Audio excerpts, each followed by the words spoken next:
Another shocking indictment about how President Obama views the military.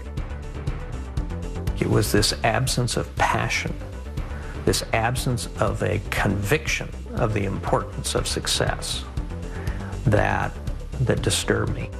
More from President Obama's former Secretary of Defense, Robert Gates, coming up. Nice.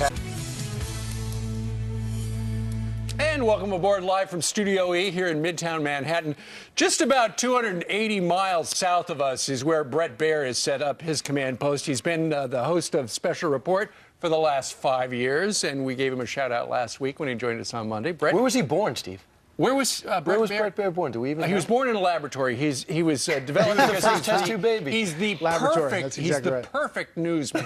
Yeah, there you go. I agree with that. He was New Jersey, actually. Born in New Jersey. Really? Red Bank, New Jersey. Has there been any news coming out of New Jersey lately? Really not much. That's right. Very connected up there. Well, I was there the 0 to 10. I still have all my contacts. You do. Listen, Brett, it's hard to know what book to read and what not to read, but let's start with the Secretary of Defense Gates' book that's out. We only probably have seen about 60 pages of it, and there's 600 in it. Listen to this soundbite and tell me about the impact you think it has on President Obama. One thing to tell the troops that you support them.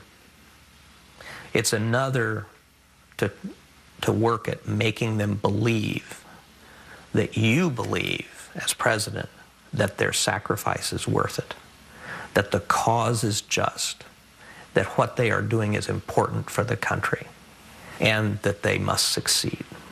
President Bush did that with the troops when I was secretary.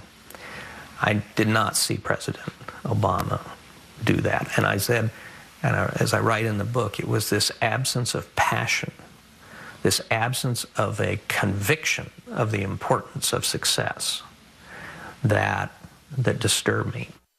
Your reaction to, you think, the ramifications of that statement in the book? Well, I think it is detrimental, obviously, to the administration, to President Obama. But, you know, Secretary Gates is out giving another interview this morning in which he says that people can read the book through their own political prism and all sides are looking at it one way or another. I think he's trying to have it all ways in these interviews. That particular soundbite, however, is pretty damning to what the president didn't do, and that is sell the war strategy and support the troops by speaking about it. I mean, we've talked about that many times on the show, that after the surge, and he announced the surge at West Point, even though it had a date of withdrawal tied to it, he really didn't talk about Afghanistan that much at all. In fact, the next speech, he did one other speech and then started talking about the drawdown. That is not exactly the same as supporting the strategy and making sure the country's on board. Sure. I mean, there are many that would think the timing of this is important. You know, for some it's too late, for others it's too early.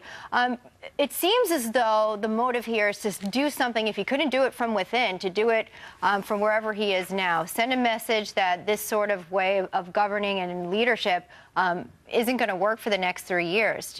Is that the pulse there? Yeah, I mean, why he's doing it, I tell you, it's an interesting question, why Gates is coming out at this time. Obviously, Afghanistan policy is in flux. There is this deal that is kind of still teetering with Hamid Karzai, whether U.S. troops are going to actually be on the ground going forward, and if there are enough of them to protect themselves and to help the Afghans. And right now, that hangs in the balance. Could that be a reason why Gates is out with this book now, or does it all have to do with profit margin and money as well? Those are all questions that I think critics say this book, you know, maybe shouldn't be out at this time, but he's obviously raising a lot of questions. Absolutely. I thought the interview on CBS with Rita Braver was terrific. One thing she didn't ask about was the soundbite from the book where Hillary and the president both decided they were opposed to the surge because of political reasons. He did, however, say that he thought that Hillary Clinton would be a strong president, make a good president because she's so tough. What's interesting this morning, that's not the headline about Hillary. Politico, that lefty blog situated out in Virginia, they've got the Hillary hit list. And what's interesting, after she had already conceded that Barack Obama was going to be the nominee. Her staff put together a list, including John Kerry, then just Massachusetts Senator Jay Rockefeller, Pat Casey, Patrick Leahy as well, and it goes on, including Claire McCaskill, of people who had just so crossed the line, they would never forgive them.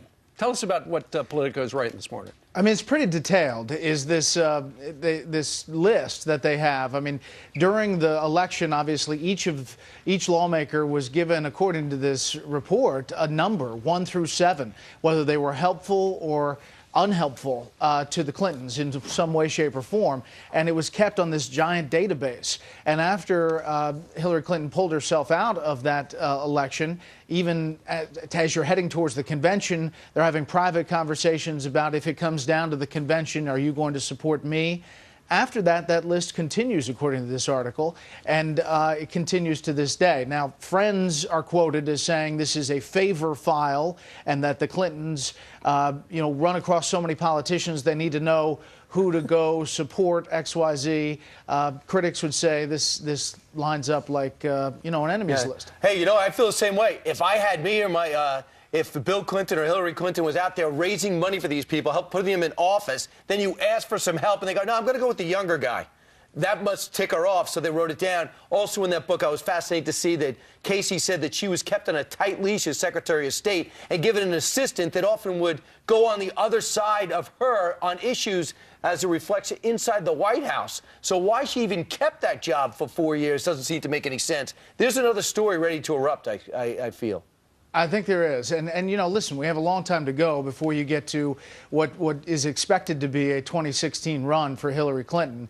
And I think these kinds of stories, deep in detail, will continue to come out. I think the Claire McCaskill story is pretty interesting. In 2006, she's asked whether Bill Clinton is a good leader, and she says, yes, he's a good leader, but, quote, I don't want my daughter near him.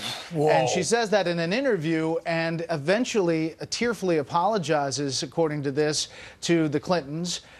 It's notable that she is out supporting Hillary Clinton, one of the first senators to do so for 2016. Right. In the Politico item, she also says that because she was supporting Obama, the last person she wanted to be caught in an elevator with was Claire McCaskill. Hey, George Stephanopoulos destroyed the Clintons in his book, and they're still on speaking terms while he was in office. They seem to be, Yeah. right? All right, That's Brett, true. We're going to be watching you on the Fox News channel 10 hours from right now, okay? Sure It's a will. date. All right. Have a good day. Thank Bye, you. Brett.